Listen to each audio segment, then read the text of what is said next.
Welcome back to the 61st online episode of Peacetime, hosted every Sunday morning by Peace Point with myself, Phra Nicholas Thanissaro, live streaming from our meditation center in London. Last time you saw me, we looked at blessing number 19 on putting temptations behind us. With the Dhamma talk today, we continue in our series on enlightened living to the next blessing in the preparation of mind subsection, that is number 20 on restraint from drinking intoxicants. So today's session will run to about an hour and 10 minutes, starting with a 20-minute talk about the danger of alcohol and intoxicants. Then 30 minutes of meditation and 20 minutes on the benefit of abstention from intoxicants and how to get sober if you haven't done so already. The previous blessing concerned turning our back on temptations and unwholesomeness generally. At that time, if you remember, I said that we need to make a special case for alcohol and intoxicants, which are much harder to moderate than temptations more generally, because there is a physical dependency involved. That means that merely trying to reduce intake always risks a slippery slope of relapsing into a physical addiction. Contrary to the logic I'm trying to introduce today, the West is generally permissive towards alcohol consumption, seeing it as a substance primarily associated with relaxation and celebration. Most Westerners would balk at any suggestion that alcohol is an agent of mass destruction. However, consider some of the most recent national statistics from the CDC in America that tell us alcohol consumption contributed annually to 88,000 deaths in the US alone between 2006 and 2010. Alcoholism remains the third most common preventable cause of death after smoking and obesity. 14 to 20 million Americans have some history of their lives being disrupted by their relations with alcohol. An estimated 40% of Americans have been intimately exposed to the effects of alcohol abuse through a family member.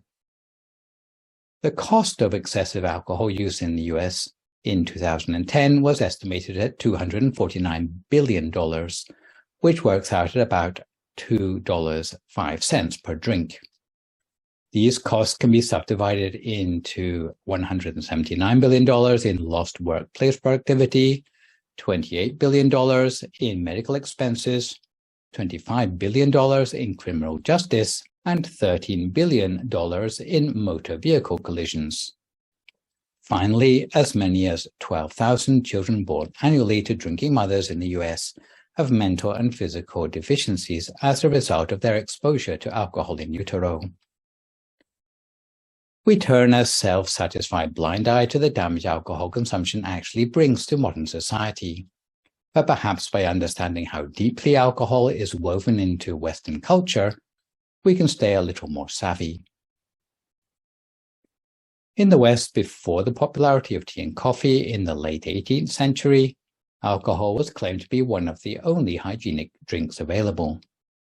Although Judeo-Christian teachings prevalent in the West have never supported drunkenness, at Proverbs 31, they have portrayed alcohol consumption as a necessary coping mechanism in the face of social hardship, with the words, "Give strong drink unto him that is ready to perish, and wine unto those that be of heavy hearts. Let him drink and forget his poverty, and remember his misery no more." Furthermore, wine has even been incorporated into the most sacred of Christian ceremonies, the Mass or Eucharist. Historically speaking, the escalation in the seriousness of alcohol problems has been accelerated as the distilled liquor products have become more readily available on the market. Research as early as 1813 established a connection between alcohol consumption and liver disease, jaundice, wasting, and mental dysfunction. Indeed, alcohol consumption has not gone completely unopposed in the West. However, in Christian circles, such opposition has mostly come in the form of temperance rather than abstinence. It was Methodist values backed by clinical research which led to the American prohibition between 1920 and 1933. Because of its long history of acceptance in Judeo-Christian culture, alcohol remains deeply rooted in the Western definition of respectability. This is why, as we pursue our path through the blessings of life, whether in a Buddhist context or otherwise, we need to take a special care not to underestimate the danger of intoxicants, especially at a time when we are at a turning point in the legalization of the recreational use of cannabis, where we have vaping returning to public spaces and many people spending lockdown with a cocktail in their hand. Perhaps more than for the other blessings that we've studied, Westerners will find that the Buddha's teachings go against the grain of accepted social norms. Although we might like to hide behind phrases like drinking responsibly, from the point of view of Buddhists, unless you are planning on drinking milk, there is no such thing as responsible drinking. We have encountered abstention from intoxicants repeatedly on our journey through the blessings of life, as our road to ruin in Blessings 6, 7, 13, and 14, as the fifth precept in Blessing 9, and as a trade entailing wrong livelihood in Blessing 18. The Buddha devotes an entire blessing to restraint from drinking intoxicants in Blessing 20, not simply because of the damage alcohol does to one's physical health, but because if one doesn't abstain from alcohol definitively by this point in the blessings of life, one will have no chance to upgrade oneself in the direction of a blessing number 21 on avoiding recklessness in the Dhamma, or any virtues more subtle than this. If you consider self-discipline based on the 5 precepts, you will find that each of the 5 precepts are more or less independent from one another, except for the 5th. If you break any of the first 4 precepts, normally it will not cause any of the other precepts to be broken. However, if the 5th precept is ever broken, it increases the risk of breaking all the other 4 precepts. When you drink, you say more than you mean to. It brings out your latent promiscuity. You fail to see the harm in stealing things, and it exacerbates violence, because we lose our sense of shame. In one metaphor told by the great abbot of Wat Phak Nam Pasicharan, Pramongkon Thepuni, he referred to abstention from alcohol as the most important single precept because it ensures the reliability of all the other 4. He related how the Buddha compared the first 4 precepts to the feet of an elephant, while comparing the 5th precept to its trunk. The elephant can only stand on its feet because it's able to feed itself with its trunk. In the same way, abstaining from alcohol is the important part of the 5 precepts. If you consume substances that make you heedless, before you realize it, you will break the other 4 precepts. This is why only when you are able to abstain strictly from intoxicants will you set yourself on a foundation of non-recklessness. For most people, no matter how bad their life problems are, if they aren't mixed up in intoxicants, they have a good chance of turning over a new leaf, because age will soon teach a person to curb their excessive behaviors of their youth. However, if they're still drinking, their behavior will regress into its old ways. The 5th precept is thus the most crucial, and arguably this is the reason why it appears as the final item on the precept list. If you ever hear anyone boasting that they can keep all the precepts except for the final one, take their claims with a pinch of salt. All 5 of their precepts are probably in jeopardy. Unfortunately, intoxicants don't discriminate, only settling for the poor, the uneducated, and the desperate. They can equally affect someone vital, brilliant, and filled with potential. Just an example of how addiction to drugs is even worse than alcohol. Even if you try to help a friend with a drug addiction with sympathy and sentimentality, your bleeding heart approach will almost certainly come back to bite you. And the first you know about it will be when they start to steal from you. Later on, you will end up getting emotionally hurt and you'll lose your faith in humanity. Someone on a PBS documentary was once discussing heroin, and they said, the first time you shoot up, you might as well just go out there and rent yourself a U-Haul. Bring it to your place, load up all your stuff, your house, your girlfriend, your friends, and everything. And you may as well lose all that stuff up front, get it over with, because guaranteed you will eventually. You may think you won't, but no one gets out unscathed. It's just a matter of time. And it doesn't have to be heroin. It could be any Class A substance, or it could be any one of the gateway drugs that lead down that path. Friendship and sympathy won't help because the only friend an addict has left that they are loyal to is the drug itself. When they sober up, Alcoholics may still feel guilty about stealing from their friends to feed their addiction, but drug addicts just see their friends as a means to an end and no longer feel anything about stealing, including guilt. The problem with intoxicants is that they worsen the latent weaknesses and unwholesome tendencies that already exist in the mind. The Buddha taught that the untrained mind is weakened by their habituation to unwholesomeness, changing constantly, wandering endlessly, and being hard to pacify. When he said the mind is habituated to unwholesomeness, the Buddha meant the mind will squirm like a fish out of water, being so used to negative moods that as soon as you remove the mind from these negative states, it will struggle to get back to them. Secondly, he said the mind is fickle because it will change continuously. You will tend to change your mind about any decision that you previously made. Thirdly, the mind has a tendency to wander, and it's hard to keep the mind on any single thing. And lastly, the mind is hard to pacify. Under the influence of alcohol, all these bad features of the mind will have the chance to manifest themselves to the full. And just before the teetotalers amongst you start to feel too smug, it should be pointed out that even if you are habitually as sober as a judge, it is difficult enough to perceive the true nature of life and the world without delusions. The Buddha taught that even if we don't smoke, drink alcohol, or abuse drugs, we are as good as drunk for most of the time, especially concerning the everlasting nature of our youth. We tend to think, I'm still young, I can still go out every night, I'm still beautiful, I can still turn the heads of the youngsters. Secondly, we tend to think that we will always be free of disease. Those who are healthy are wont to think that they will stay healthy forever and that abusing their health doesn't matter. Lastly, we tend to be unrealistic about the length of our lives. We tend to think that the likes of us doesn't die so easily. We tend to think we're still strong and that our time has not yet come. In fact, we're fooling ourselves. The Buddha called all such attitudes drunkenness, even though without drinking alcohol, people still think like this. If we do drink alcohol as well, then these attitudes will be all the harder to dispel. Intoxicants ought to use the Pali word majjapana. In this blessing, refer to anything absorbable by the body that clouds the mind. In general, this means alcohol, distilled or fermented, but it also refers to other substances such as tobacco and addictive non-medicinal drugs. It can mean liquids that are drunk or injected, or substances that are inhaled, or dried substances that are smoked. The Pali word sanyamo, used in relation to alcohol in this blessing, literally means being careful with regard to. In our context, however, being careful of intoxicating substances doesn't just mean using these substances with care. In all circumstances, it means total abstention from them.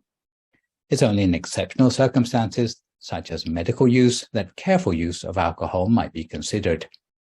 Some religions which prohibit alcohol per se will not even allow their followers to use alcohol to clean a wound or preserve a corpse.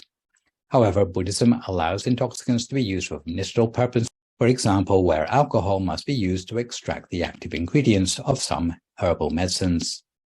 This excuse should not, however, be abused by those who put a teaspoonful of medicine in a bottle of alcohol to drink instead of putting a teaspoonful of alcohol in a bottle of medicine. Similarly, we know that such drugs as opiates are dangerous, but they may be used for medicinal purposes. However, to use them for non-medicinal purposes would be prohibited in Buddhism. This is the only reason why the term being careful in the use of is used instead of abstention. If your sense of discretion is good and your mind is clear, then you'll be able to know for yourself what is the appropriate use of these substances. This is why generally we abstain completely from the use of these substances and only use them with care in the case of medicinal use. In the Sīgalovāda Sutta, the Buddha taught that the damage arising from drinking alcohol, visible in this lifetime, includes destruction of wealth, friendship, health, reputation, honor, and intelligence. He said that it destroys your wealth because of the way it eats into your income from the day you start to drink. Damage to friendship may start with the idea that you're drinking to be sociable, but at the end of the night, as drinking buddies breaking bottles over each other's heads. Damage to health, what the CDC refer to as long-term health risks, include high blood pressure, heart disease, stroke, liver disease, digestive problems, liver cancer, dementia, and depression. Damage to honor and reputation includes family and job-related problems, as well as unemployment. Damage to intelligence includes learning and memory problems, as well as poor school performance. These are all dangers of alcohol visible in the present lifetime. You may have noticed that people under the influence slur their speech, behave without inhibitions, cannot think straight, and cannot walk in a straight line, or may be reduced to crawling.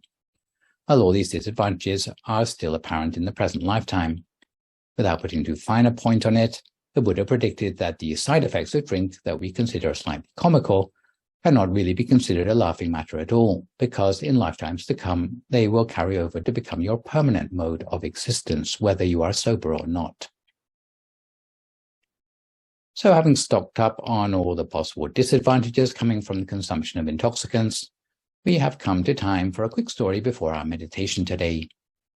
You may remember the rich merchant called Anathapindika, who was the major supporter of the Buddha and his contemporary.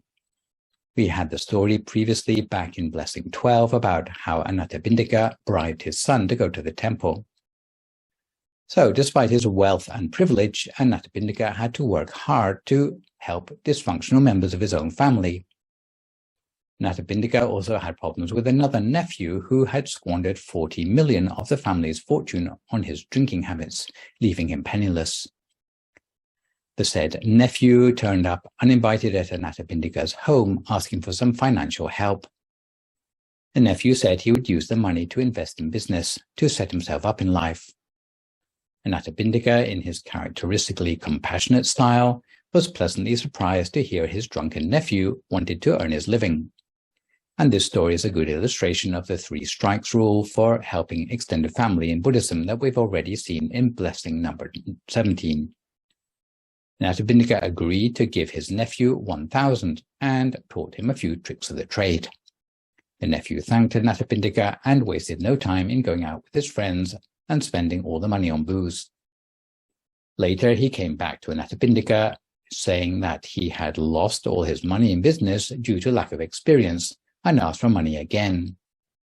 Anathapindika pretended he didn't know what was going on, but this time gave his nephew only 500. Again telling him to invest it wisely. The shameless nephew spent all 500 on alcohol again. And for a third time the nephew returned to ask for more. Anathapindika gave him 2 pieces of coarse cloth instead of money, knowing the nephew would have to expend more effort to sell it. The nephew did sell the cloth, but again he spent all his proceeds on alcohol. He came back to Anathapindika for a 4th time with an outstretched palm. And this time Anathapindika had his nephew thrown out on the street. The nephew was now destitute and couch-surfed with everyone he could think of until eventually the nephew died in poverty. Anathapindika felt a pang of shame that he had himself to blame for his nephew's death. Was there something more that he could have done? He sought the advice of the Buddha, telling him the whole story. And the Buddha said that it was not only this lifetime that the nephew had been beyond help. In a previous lifetime, when the nephew had been given a wish-fulfilling cup, it still couldn't help to satiate his appetite. So it is no surprise that with Anathapindika's limited means, he couldn't be helped in the present lifetime. In conclusion, even if drinkers start out with advantages in life, they will eventually destroy the luck they already have. Even though Anathapindika's nephew had had the chance to help himself with free handouts from a millionaire, as a drunk, he didn't lift a finger to help himself. In other words, he was beyond help. Therefore, before helping someone, it's necessary to see whether they are going to use the money you give them to buy alcohol. Sometimes more money will destroy rather than help a beneficiary mixed up with the demons of alcohol. So this is why it's important to remain level-headed when seeking to help others in society. So now that we are a little more well-informed of the danger of alcohol and intoxicants, even in moderation in our lives, let's settle ourselves down for 30 minutes of meditation, which today is a recent live recording about benefits of meditation in the here and now. If at this time you would like to find a comfortable sitting position for yourself as you listen to my guidance.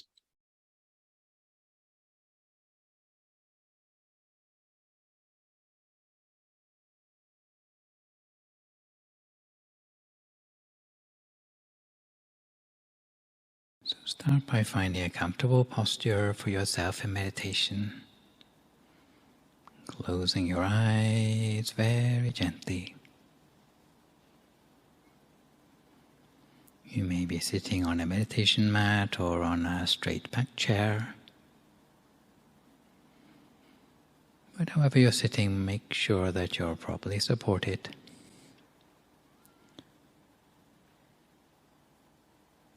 To give you that stable, tripod-like position for the meditation. Try to bring your spine up nice and tall to energize yourself. Although you might allow your lower lumbar region to relax to its natural shape.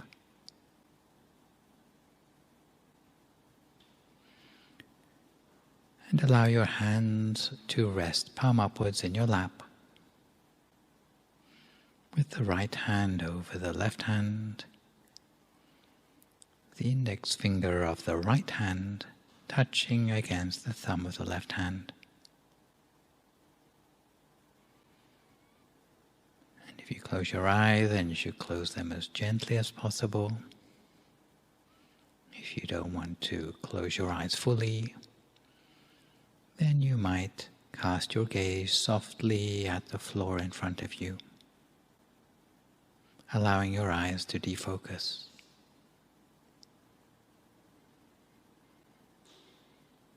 And at this point, in order to start to relax our body, we invite a sense of softness to our face. Feel the folds of skin in our forehead relax.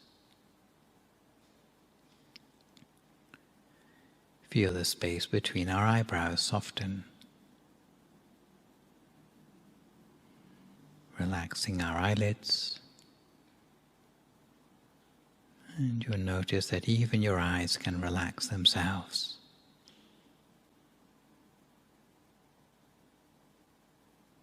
You can allow that sense of softness to flow down through your temples in a gentle wave.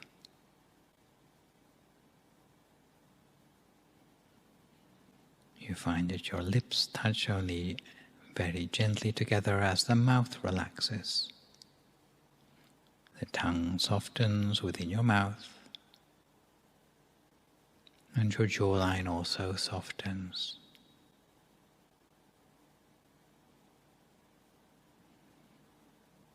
We allow our neck and throat to relax.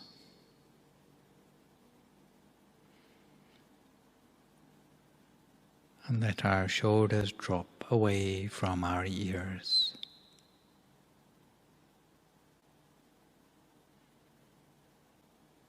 We allow our elbows to rest as far as possible.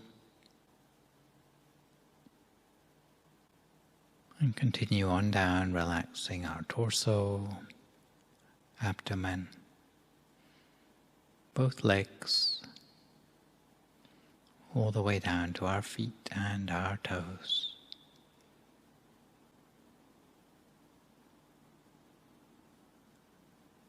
And having relaxed our body, we can turn our attention inward, letting our attention gently peel away from the outside world.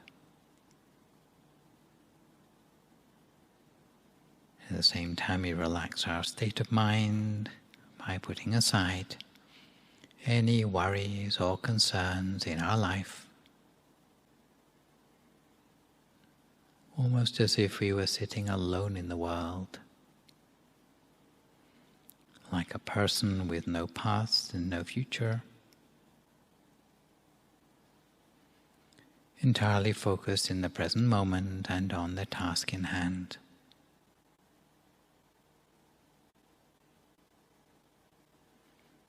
And within ourselves we might conjure up a sense of well-being, as if that well-being were made up of tiny particles inside ourselves. Particles of happiness and joy that seem to grow and spread to fill the whole space of our body and mind.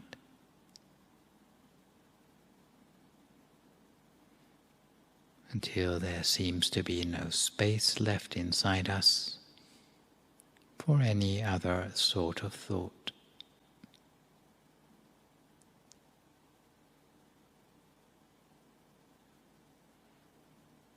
And when we feel relaxed and refreshed, both in body and in mind, very gently, using no effort at all, we imagine our whole body to be nothing but an empty space or a hollow cavity. Or alternately, you might imagine your body has been transformed into a sort of a transparent bubble with nothing on the inside.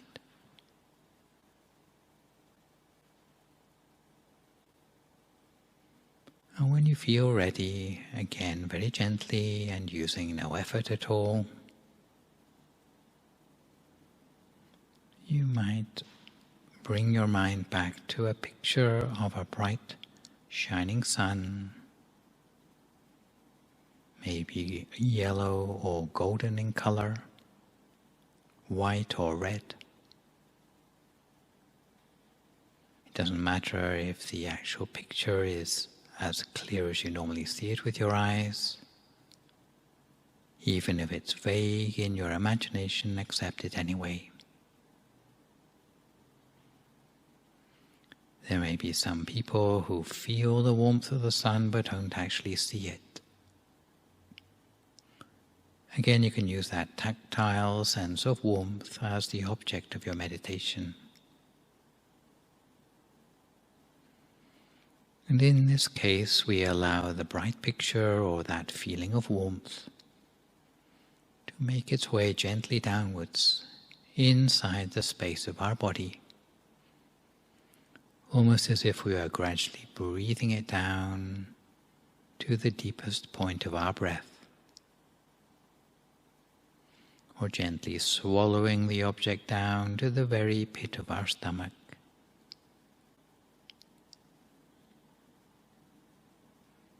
And once the bright object or the sense of warmth reaches that point in our abdomen, all we have to do is maintain it gently with a feather-light touch at the very center of ourselves.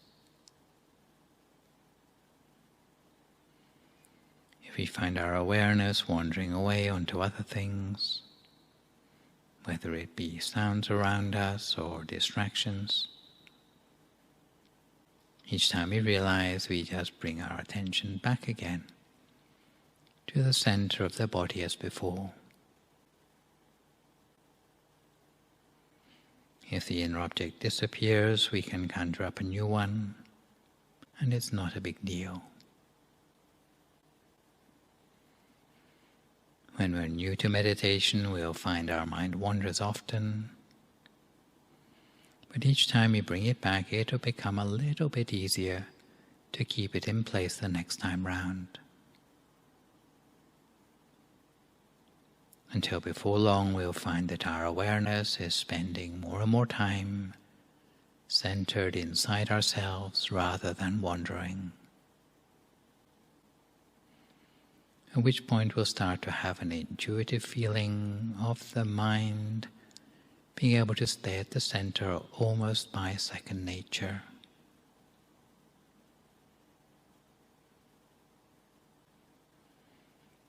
And to help create a space between ourselves and our thoughts, we tap into that still, silent space between the thoughts.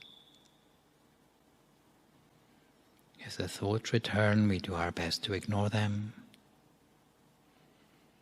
But if ignoring the thoughts proves ineffective, we can make use of that traditional mantra instead, hearing the sound of the words Samma Arahang, Samma Arahang, Samma Arahang, over and over again in our mind. And it's as if the more often we repeat the mantra, the more power we give the words of the mantra, and the more they will be empowered to lead the mind towards purity, reaching and resonating into every cell of our body, every fiber of our being, while gradually reducing the number of extraneous thoughts in the mind.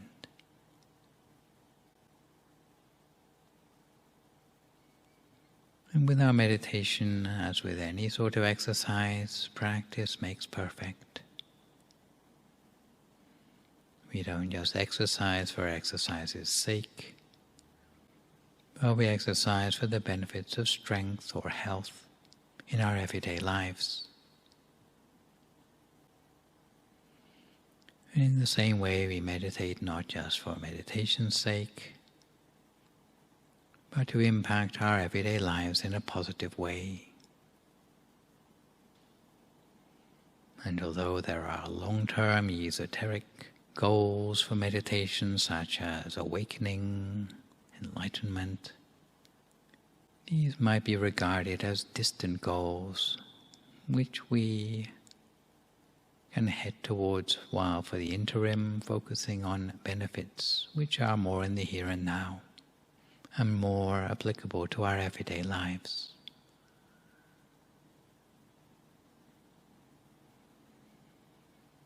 What sort of benefits might be realistic for us to expect from the meditation we practice on a daily basis? Because even in the medical world, the majority of medical professionals give their backing to some sort of practice of meditation. Through the phenomenon of neuroplasticity, it's been found that meditation can help to change the shape of our brain, helping to slow the aging process, while also helping to raise our pain threshold and generally reduce negativity in the mind. It's been found that meditation helps to reduce the intensity of toxic emotions, and simply by observing the thoughts that arise in the mind rather than encouraging them or interfering with them, then we become better able to monitor and select the content of our own minds. Meditation helps to unwind any harmful effects of stress, and has also been shown to reduce anxiety. It's also been shown that those who meditate tend to perform better under stressful circumstances and can reduce the length of time it takes for us to get to sleep at night. Apart from overcoming the negativity in the mind, meditation has been shown to boost emotions on the more positive side, helping to activate the parts of the brain related to happiness, especially the qualities of resilience and optimism, even for those meditating for no longer than 2 months. Meditation seems to enhance a sense of well-being in life, whether it be our perception of it or just life feeling generally better, giving us a greater sense of self-control while maintaining a sense of brightness and alertness in our life. So all the benefits I've described today, although being a mere fraction of all the benefits seen in the here and now, for meditation are all substantial reasons to bring some meditation into our day. So for now we continue to focus on our inner object at the center of ourselves, bringing the mind back from any untoward thoughts or emotions by means of the mantra, each to our own meditation for a few more moments now in silence, until we come to the appropriate time.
Don't forget, if your mind wanders off onto other things, each time you realize, simply bring your attention back again to the center of your body as before,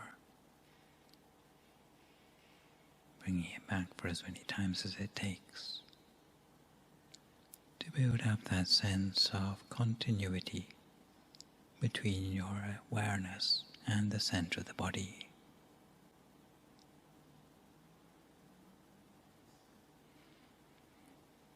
The inner experience changes, there's no need for us to change it back again. It just becomes a question of following our inner object in its new form.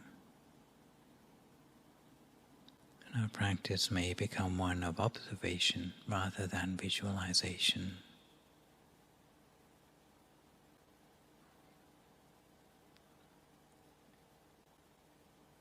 And the real art of meditation lies in learning how to be gentle with the mind,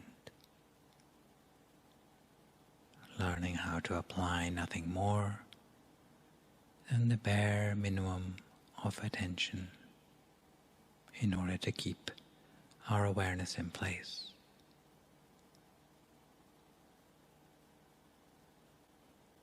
If we are too forceful with the mind, then we'll notice tensions creeping back into our body, or the whole feel of the meditation becoming rather heavy and dull. If, on the other hand, we are too gentle in the way we apply the mind, then we'll find our mind slipping away too easily. But somewhere between the two extremes, there's a sort of sweet spot for our mind that generates a sense of expansion and lightness and flow in the mind, which we will recognize as telling us that we are on the right track.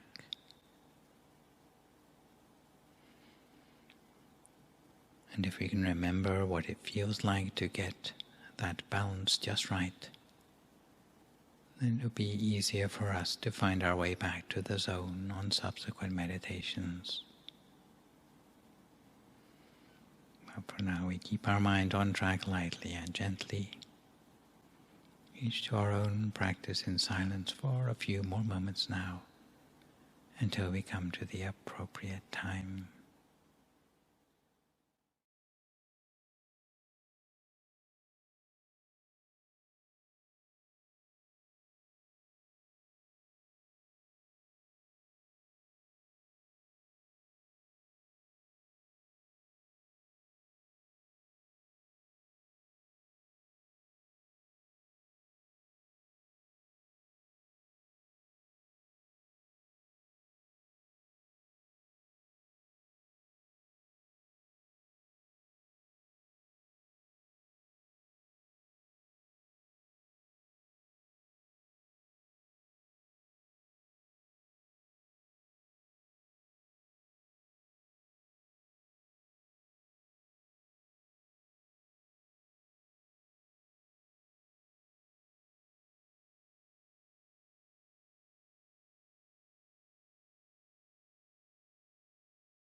As we're coming towards the end of our meditation, we take a few moments to re-engage with a positive energy and sense of relaxation arising from inside us, to reconfirm that we are still feeling calm and content, feeling that sense of flow from the inside, sense of well-being or brightness from within ourselves. That warm, fuzzy feeling that we might associate with doing the good things in our lives that we are proud of. We allow that inner experience, whether it be brightness, inner imagery, or a feeling of well-being, to coalesce into a bright, clear crystal sphere inside of ourselves.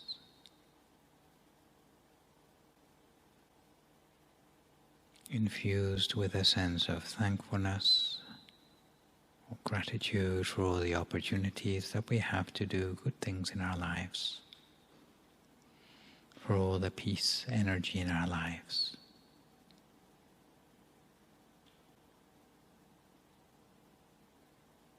And from this haven of peace within ourselves, we engage with that positive feeling that we have right here and right now, allowing ourselves to feel cleansed on the inside without having to do anything special or worry about anything at all. And we make the affirmation to ourselves that through this peace energy, may we feel happy and healthy, successful, fulfilled in our good wishes, free from illness, danger, while being surrounded by warm, wise and loving people, while being inspired to remain upon the path towards the utmost happiness. And from the center of this peace energy, we allow our mind to become ever brighter, clearer and purer through our meditation, magnifying and multiplying the positivity until that inner experience seems to expand outwards all on its own, filling the whole of our body, expanding beyond our body, outwards into the room around us, outwards to all the people and beings around us, expanding in ever-widening circles to all the people we know, to all the sentient beings in our lives.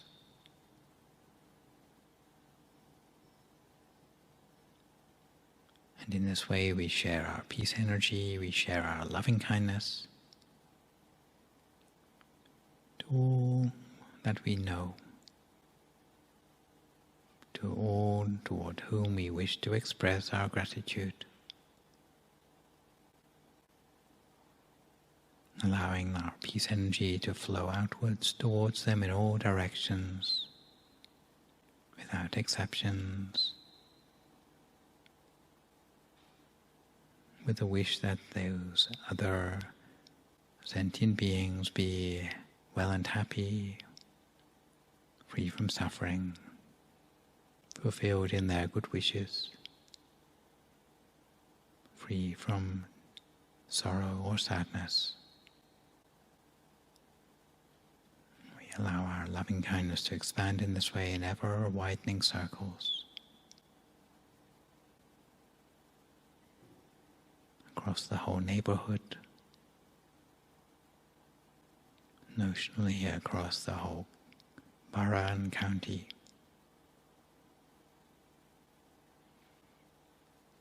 across the whole country, beyond its borders,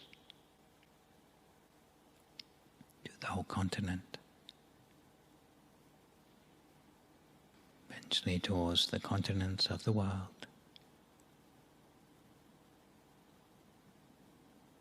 Covering the entire face of this planet, with the wish that all living beings, whether on the land, in the air, or in the sea, be well and happy, free from suffering, live together in peace and harmony. That world peace might arise within our own lifetimes. So we continue to make good wishes for ourselves and others in this way for the last few moments of our meditation together.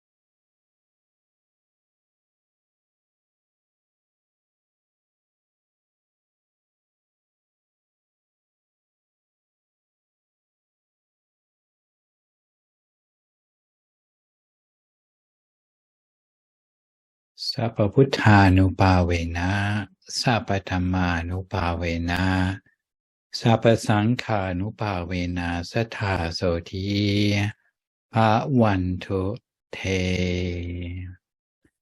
So if you'd like to come to the end of your meditation for today, you can gradually open your eyes again. If you feel at all uncomfortable, then slowly try changing to a more comfortable position before gently finishing your practice.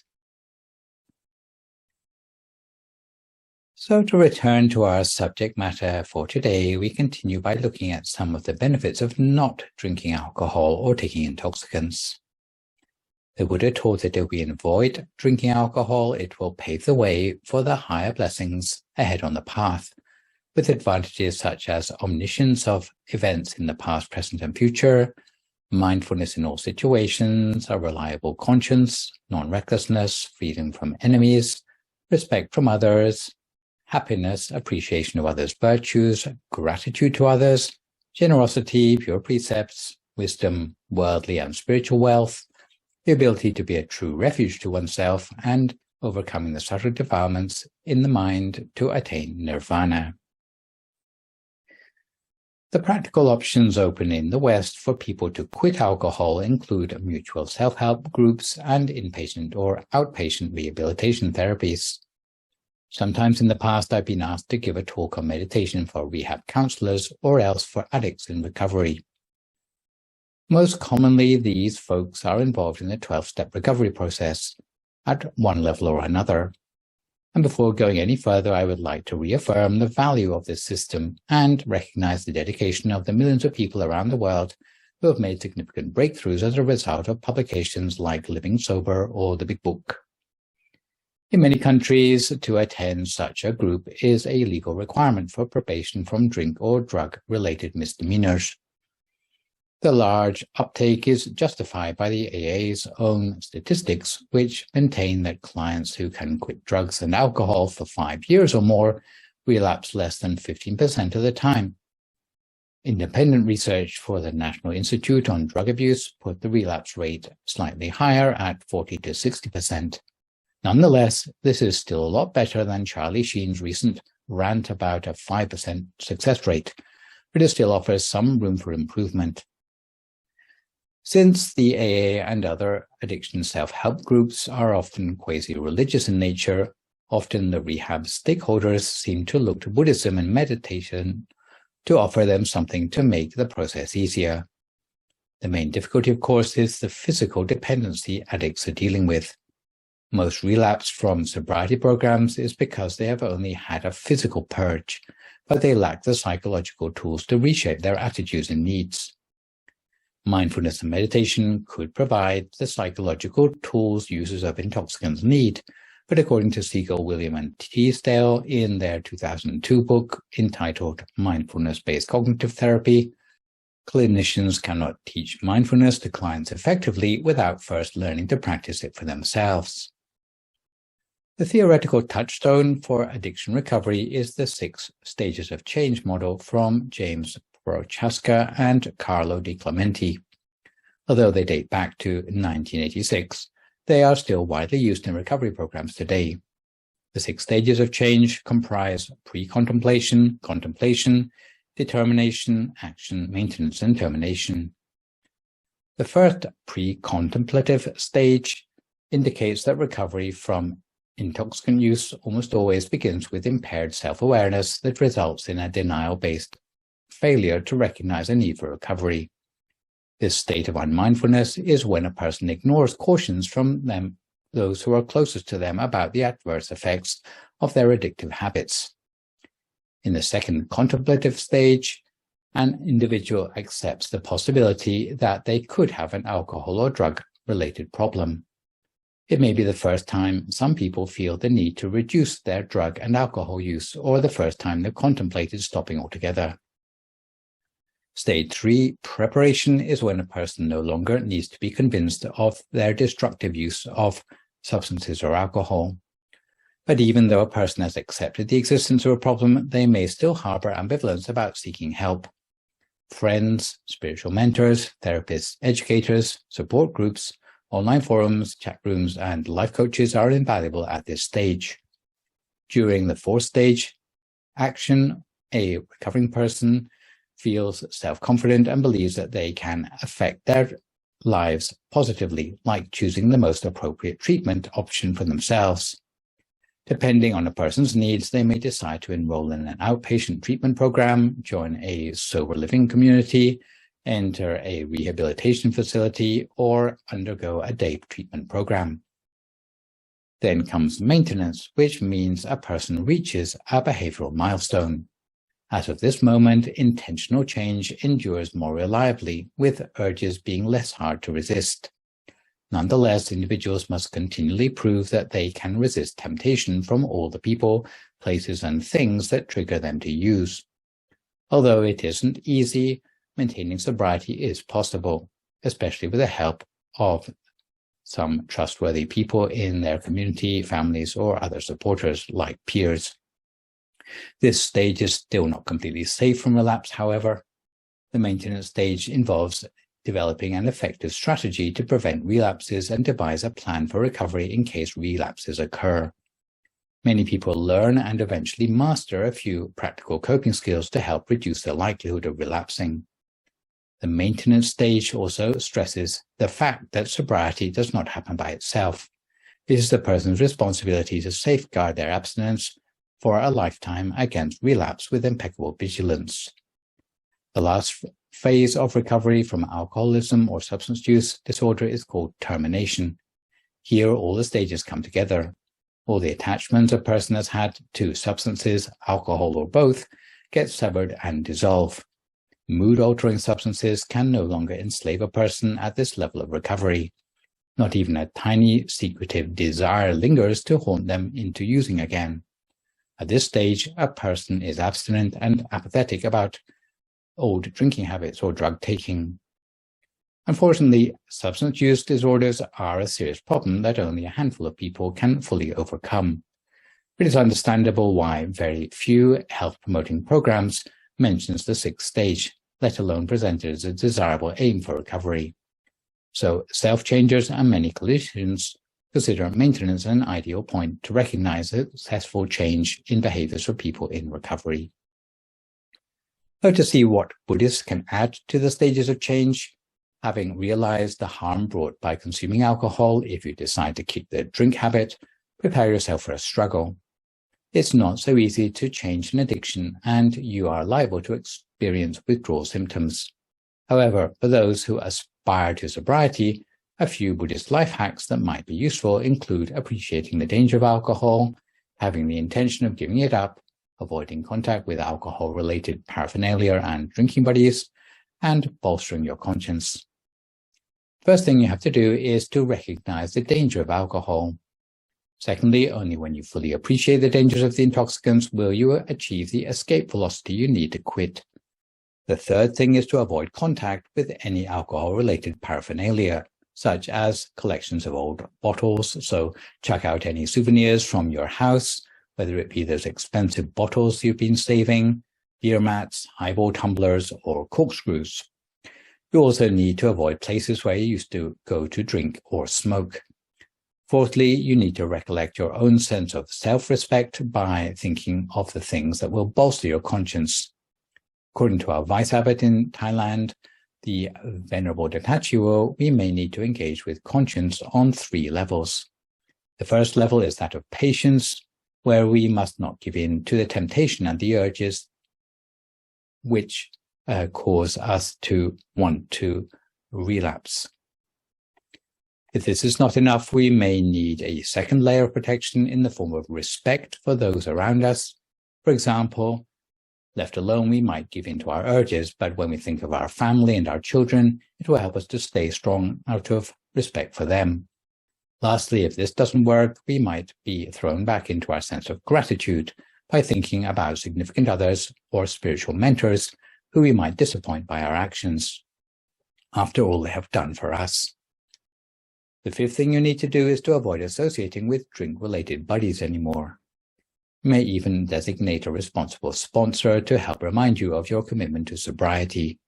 If you were a smoker, you might want to avoid people who you used to smoke with. We'll also mention that in recent years there has been a move to incorporate Buddhist practice with a variant of the 12-step program by such authors as Beverly and Thomas Bien, who wrote the 2002 book Mindful Recovery, and Noah Levine, who wrote the 2014 book Refuge Recovery. In brief, Mindful Recovery is based on the premise that the abuse of drugs or alcohol is a kind of forgetfulness that tempts users with short-term pleasure, but in the long term adds to their suffering and pain, because the next morning they feel terrible and the difficulties from which they sought to escape only become worse, losing their capacity to appreciate and enjoy the many wonderful aspects of being alive. Meanwhile, mindfulness is the opposite of this process because it teaches the recovering person to walk in the direction of healing and awareness and leave behind the destruction and forgetfulness of addiction. As for Noah Levine, he adapts the Four Noble Truths to rehab, seeing dependence on intoxicants as a form of suffering, and he even offers an 8-fold path as an 8-step holistic alternative to the usual 12-step version. In our own Dhammakaya temple and its branches since 2004, we have been strictly teetotal for our congregations.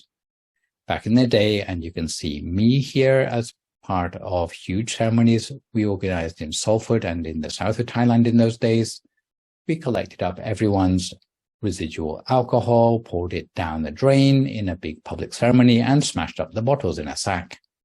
As for cigarettes, we put these on the bonfire.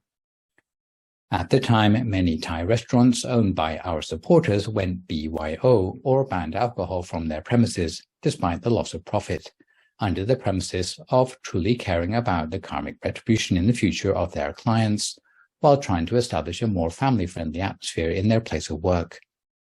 The restaurant owners were particularly worried because, according to Buddhism, there is a special place in hell for the retailers and manufacturers of alcohol and intoxicants that is even worse than for the consumer.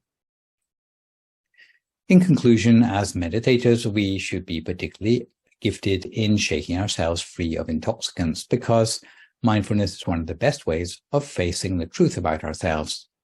Instead of the severe imposition of rehab, where recovery strategies are purely secular, mindfulness allows clients to learn an urge surfing approach instead of struggling for and against violent feelings encountered. Mindfulness allows them to leverage acceptance of the feelings in the mind or sitting with our uncomfortable feelings in order to transform them. From the clinician's side, mindfulness also allows for deep listening to know which state of awareness they're dealing with for clients in rehab. So for today, I will finish off with a quick story from the time of the Buddha, sourced from the Surāpāna Jātaka, about how alcohol managed to reduce a monk with mental powers to a monastic liability. Once upon a time, the Buddha was passing through an area called Bhadraghata. On the way, he met with some travelers coming the opposite direction. Out of concern for the Buddha, they wanted him not to go any further towards Ambatita, because at a hermitage there was a Naga serpent which had great powers and was highly dangerous. Because the serpent was of false view, it would certainly harm the Buddha. The Buddha ignored their advice, however, even though they pleaded with him 3 times not to go. Monastic community set up camp in the forest not far from the hermitage of Ambatita, and they selected the Buddha's attendant, a monk called Sāgata, who was not yet enlightened but who was endowed with miraculous mental powers, to be the one to deal with the serpent. The elder entered the lair of the serpent and prepared a podium of grass, covered it with a mat, and sat there cross-legged for meditation. The fierce serpent saw the monk meditating and was annoyed by the imposition. The serpent was provoked to breathe smoke over the monk, but the monk was ready for the confrontation and deflected the smoke so that it blew back on the serpent. When the serpent saw the smoke had no effect on the monk, it changed to breathing fire over the monk instead. Normally, anyone touched by the flames would immediately be reduced to cinders, except for those with exceptional mental powers. The monk used his powers again to deflect the fire back at the serpent until the serpent couldn't bear the heat any longer. The serpent felt so exhausted that it turned back into a normal snake. It was so embarrassed about not being able to conquer the monk that it started to lose some of its arrogance. Before, it had been so arrogant that it wouldn't listen to reasoning, but now it was more ready to listen. The monk gave the serpent a preaching and established it in the 3 refuges and the 5 precepts, thereby rendering it harmless. Afterwards, the monk returned triumphant to the monastic community. The Buddha remained at Bhadraghata for a few days longer and then continued towards the city of Kosambi with his community. The tale of Sāgata Thera's heroic deeds went before him, and grateful citizens of Kosambi lined up at the roadside to greet the Buddha, Sāgata, and the other monks. Having received the Buddha, many of the faithful went to visit the heroic Sāgata Thera, who had overcome the mighty serpent by his mental powers. They wanted to show him their gratitude by offering him a special delicacy. They pledged to offer anything he asked of them. Sāgata just smiled and didn't take them up on the offer. Unfortunately, there was a group of renegade monks, known as the Group of 6 or Chapakya, who were renowned for breaking the monastic rules. They were always finding new ways to break the regulations, meaning the Buddha was constantly having to lay down new monastic rules.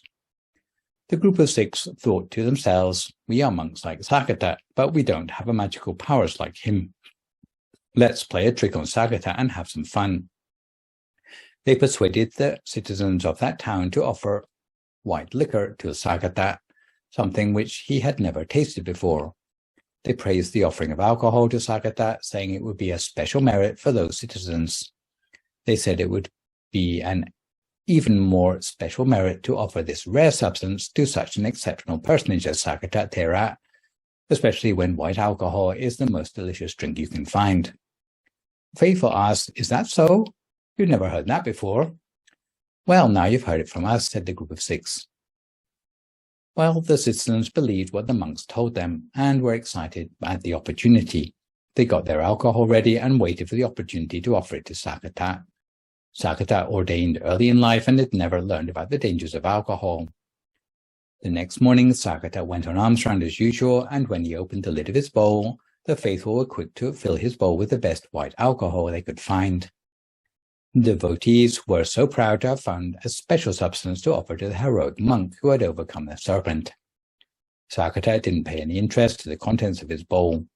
He had no idea what the substance was. He accepted alms from all comers. He was certain that the almsgivers would be responsible in the gifts they gave. If it wasn't proper, they would never offer it.